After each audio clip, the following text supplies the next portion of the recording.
All right, Robert. Another terrific job in this. And, I was talking to Guy earlier and I said, you could make a sequel, any movie you make, but sometimes you just don't want to because you just don't want to and there's no need for it. But for something like this, I would think, yeah, maybe you were kind of chomping at the bit to get at Sherlock again. Was there any specific criteria that you were like, okay, I will do it again?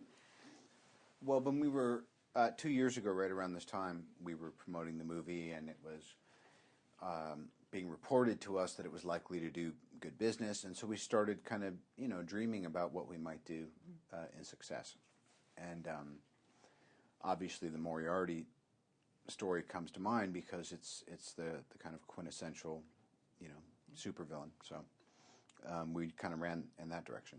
And what was it like to work with somebody like Jared Harris? Because I thought you guys worked so well opposite each other. We definitely looked after each other. I think it worked largely, the movie that is, because our actor playing our bad guy had some very strong opinions, and we were of like mind, and we tried to say, hey, let's not just cash in on this Sherlock Holmes success with the Game of Shadows. Let's really try to do something that's a bit more complex and thoughtful. And he was the right guy for it. Yeah, he totally was the right guy for it. How did he, adapt? Because you guys have your style. You go on, you have your script, you know what you're, but then you get there and you can just mix it up. Was he adaptable to that?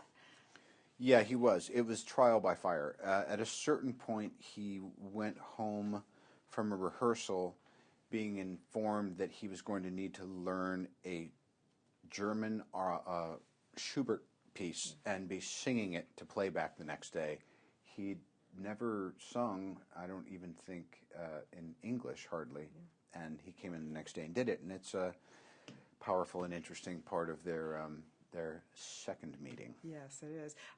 You look really, really good as a woman. Were you channeling Tony Curtis in that get-up? I've heard Tony Curtis. I've heard, is it Robert Smith from The Cure?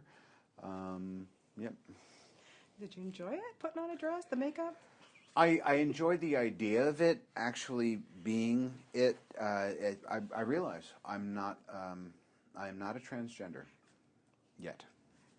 Don't even say yet. Well, don't go there. You never know. You have to leave room for that possibility. Yeah, I guess so. What is it if it's with you and Jude now? Of course, you guys are just like, you can finish each other's sentences, I think. You stepped it up so much, the two of you, in this, that I didn't want to not see any scenes with the two of you. It was so good. What is it about the two of you guys? I think we both, first of all, he has a work ethic that is just beyond imagination, and he's very open, and he's very, very smart, and he thinks like a writer, and he's, there's something just so kind of